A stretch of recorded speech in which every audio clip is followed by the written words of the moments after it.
and welcome back to Books and Things, and welcome to another video. And today I'm having a bit of a reading day.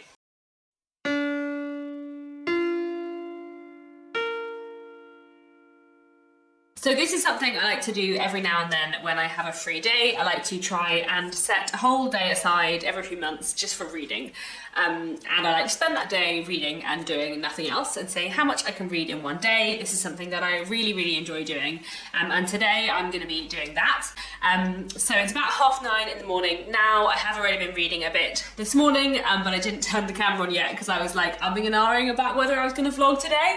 I have a bit of a cold, so I'm not like feeling 100% at my best, but I feel well enough for reading, and I have lots of exciting books I want to read today, which I would quite like to talk about, so I thought I would put the camera on anyway. But we will see how much I actually get read today and how much I actually managed to vlog today, because like I said, I do have a bit of a cold, so you know, let's see how we go. The last time I managed to have a full day of reading was back in December, I think, and I read entirely classics. So today I thought I would focus on entirely contemporary books, and what I have here is a stack of relatively short, relatively new releases, all of which I am excited to read, one of which I am already reading and already quite a chunk of the way through. So this is The Walled Garden by Sarah Hardy. I'm reading a proof copy of this, hence why the title isn't on the front, and as you can see I am really far through. I've only got about 75 pages left of the book and I'm really enjoying it so far. I didn't read 300 pages of this book this morning. I started it a few days ago, and I thought the first thing I would do this morning was finish this book off. I have been reading for about an hour already. It's about 9:30 now, so I think I should be able to finish this off in the next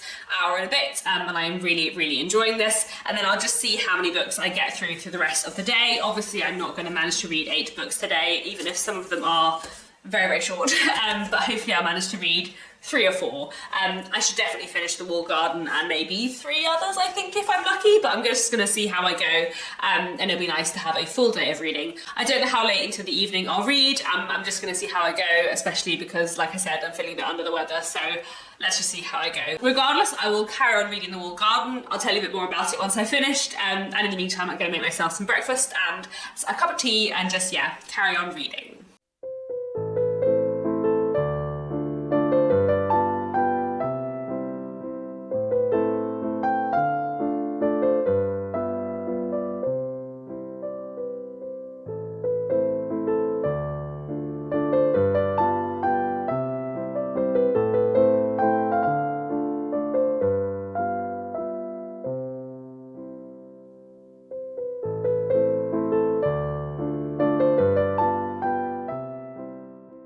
So it's about 10:30 and I've just finished reading The Walled Garden, which was really fantastic. I loved this very much.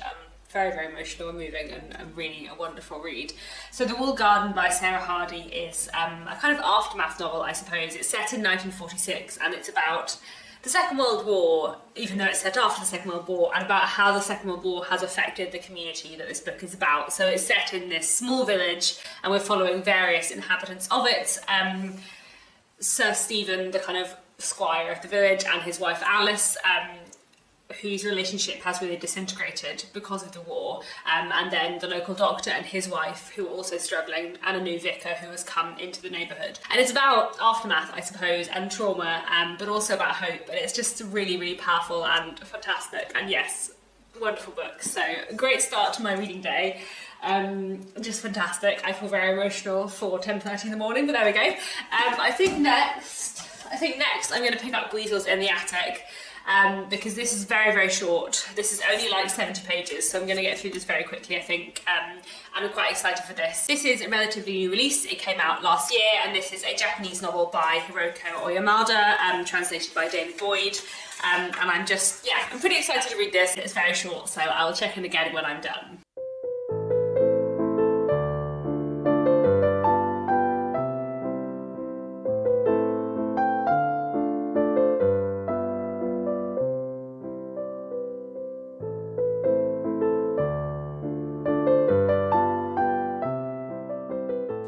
So it's just gone 12 and I've finished reading Weasel in the Attic, which I think I really enjoyed. It was quite a strange book, but I really liked it.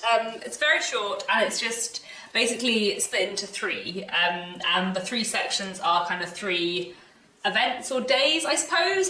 Some of them go over more than one day, but they're sort of mainly focused on one day and one scene. And it's basically about a man and his wife who are in their early 40s and really want a child but are struggling to get pregnant, and it's partly about the man's kind of friendships with two different other men. But there's also some like slightly surreal things. They're not like really surreal, but they're like a little bit surreal. I don't really know how to explain it, but yes, I think I really like this, but it was quite weird. Looking at my stack of books, wondering what I'm going to read next. I think what I'm going to go for is this. This is For Thy Great Pain Have Mercy on My Little Pain by Victoria Mackenzie. And this is another very short one. I think it's only like 140 pages, and it's a historical novella set in the 15th century, I think, maybe the 14th century? No, 15th century. I'm curious to see what this would be like, and this is a very new release. This is a debut novel, and I'm excited for it. So I will get going with this, and I will check in again a bit later.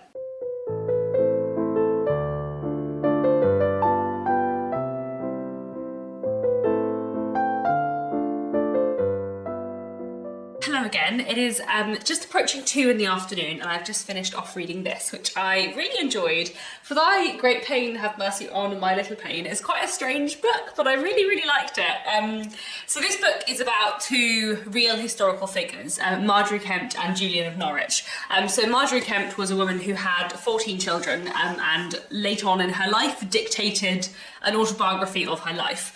And this is a real medieval text that still is in existence. And then Julian of Norwich also wrote a book in the medieval period. She was an anchoress, which is kind of a little bit like a nun, but rather than going into a convent, they go into one room and they don't really leave that room for their whole life. And Julian of Norwich wrote a book called Revelations of Divine Love. And this book basically is about the lives of Julian of Norwich and Margery Kempt. The first 2/3 of the book alternates between the two women as they kind of just like tell the story of their lives, their interactions with society, religion, motherhood, what it means to be a woman at this point in time. And then the later sections of the book kind of look at Julian of Norwich and Margery Kempt meeting each other, and what conversations might have passed between them. I really enjoyed reading this. It's very beautifully written, and for a book that is quite like philosophical in some ways, and deals with a lot of like complicated religious themes, it is also a fairly easy read. I think because it is so short, and because it kind of alternates between the two women, and because it is written with lots of emotion, like you do get a real sense of these two women as characters and as people, as well as all the kind of like ideas they're discussing. It's a book that is like in many ways about religion, but like I'm not religious, and I still feel like I got quite a lot out of it, and I feel like the way it looked at what it meant to be a woman at this point in history, what it meant to be an intelligent woman in a time when women weren't thought capable of being intelligent. I thought that stuff was really interesting, and the kind of explorations of the kind of conflict of like individuality and your place within a society. I felt like that stuff was all really interesting too. I'm still gathering my thoughts, but this was really interesting. So let me have a think about what I'm going to read next. I think probably I'm going to pick up the next book on my pile, which is Thirsty Sea by Erica Camus, which is an Italian book. This is translated by Clarissa Botsford, and this is one I picked up pretty recently in a bookshop and that I've been excited to read since, so I'm going to give it a try. Not too long. Text is middling size, so we'll see how long it takes me to get through this.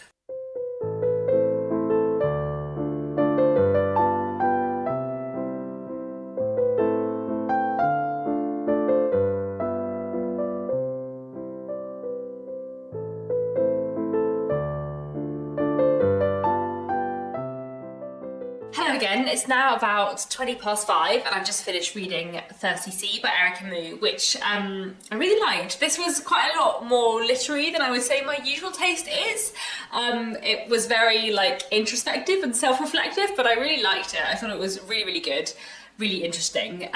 It's a book about mental health and grief and identity, I suppose. And it's basically about this woman. She's in her early 30s, and 25 years ago when she was 7 years old and her sister was 3, her sister died and she was present, and she has always blamed herself for that. And the book takes place over 24 hours of her life on the anniversary of her sister's death, with her kind of reflecting on that and other things going on in her life. And it's very stunningly written. It's very like lyrical, and philosophical, I suppose. And yeah, it was really good and really powerful. It was quite an intense read. I feel like it was a good book to read all in one sitting on a reading day, because it was quite like claustrophobic in some ways, just being inside this character's head, but it was really good. It reminded me quite a lot actually of Assembly by Natasha Brown. I feel like these two books have quite a lot in common, so if you liked Assembly, then I would really recommend Thirsty Sea. I also really liked the fact that it was set over a very short space of time, which is something I really enjoy in books. I did actually just film and just upload within the last couple of weeks a video about books set over 24 hours, and obviously I didn't include Thirsty Sea in that because I hadn't read it yet. I'm not going to refilm the whole video just to include it, but this would also be a good recommendation for that if you enjoy books set over a short space of time. So now I've finished Thirsty Sea, I need to decide what I'm going to read next. So I have finished 4 books today, 3 of which I've read entirely today, 1 of which I started before, which I'm pretty happy with. But it's not even 5:30 yet, so I feel like there's definitely time to slip in another book. So let me have a look at my options. So I have I Am Not Your Eve, Not Safe for Work, All the Lovers in the Night, and The Heroines. So 4 books, all of which I'm excited for. The Heroines is probably the longest, so I think I'm probably not going to pick this up today. Or I might, but not as my next book. I might start it later on in the evening if I finish another book, but no, I'm not going to have time to finish another one, if that makes sense. I would really like to read this month, and I'm very excited for it, but I feel like maybe I'll go for a short one that I know I can definitely finish off today, because I'm not sure I would manage to finish off The Heroines today. I would like to read all of these books this month, but I think I'm probably going to pick up I'm Not Your Eve, because this is a book which is on the long list for the Walter Scott Prize for Historical Fiction, which I'm really excited to read. I really enjoy reading along with the Walter Scott Prize for Historical Fiction, but I do tend to be quite bad for intending to read along with the Walter Scott Prize for Historical Fiction, but then not actually reading any books that are on the long list for 2 months after the long list is announced. I have done that in previous years, and the long list was announced a couple of weeks ago now, so it would be nice to actually read something from the long list, and I think maybe I will start with I'm Not Your Eve, which is not very long. Also taking place over the month of March is the Her Story Readathon, which is hosted by Charlotte from Coney Reads and Brittany from Literarily Smitten, and the idea of the Her Story Readathon is to read stories about real women from throughout history. I should have mentioned this earlier, I meant to, because For Thy Great Pain, Have Mercy on My Little Pain obviously counts for that readathon as well, but so does I Am Not Your Eve, which is based on a real historical figure. So I would quite like to read I Am Not Your Eve this month, and I feel like today is maybe a good day for it, because it's not very long. It's less than 200 pages. The writing is not too small, so I'm hopeful I can finish this today. March is always one of those months where there are tons of readathons going on. I am trying to make an effort to take part in more readathons other than the ones I host myself. I also definitely want to try and take part in the Irish readathon later on in March as well. I've definitely got some books in my TBR that will count for that, but for today, let's read another book for the Her Story Readathon. I'm excited to pick up I Am Not Your Eve.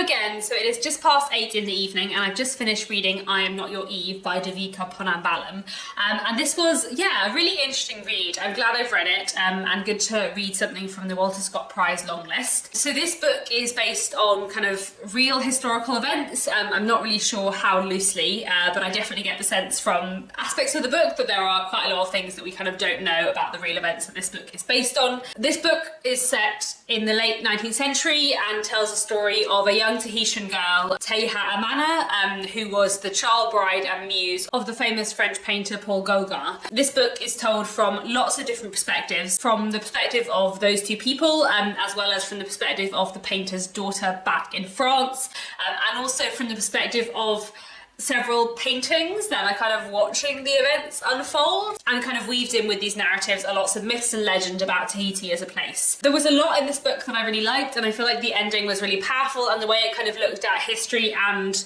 the difficulty of knowing the truth about things that happened in the past, I thought was quite interesting, especially at the end. I will say that this was quite a difficult read. There's a lot of sexual violence in this, which I found quite like hard to read. And also it's a little bit more literary than my usual taste, I would say. There's a lot of interweaving narratives and voices, and occasionally I found it a little bit hard to know kind of whose thoughts we were in, but I did find it a really interesting read, and yeah, definitely a really hard-hitting one. So there we go, 5 books finished in one day, which I am pretty pleased with, even if most of them were really short, and the one that wasn't I read a fair bit of before today, but still I'm pretty pleased with that for a reading day. And yeah, pretty good to have a day where I managed to make this big a dent in my physical TBR. That does make me happy, especially, to be honest, I feel like the way my reading has been going so far in 2023, I probably made like as big a dent in my physical TBR today as I have done throughout January and February. I feel like my reading has been pretty audiobook heavy focused lately, and I have read a few library books and stuff as well, so it's nice to kind of have a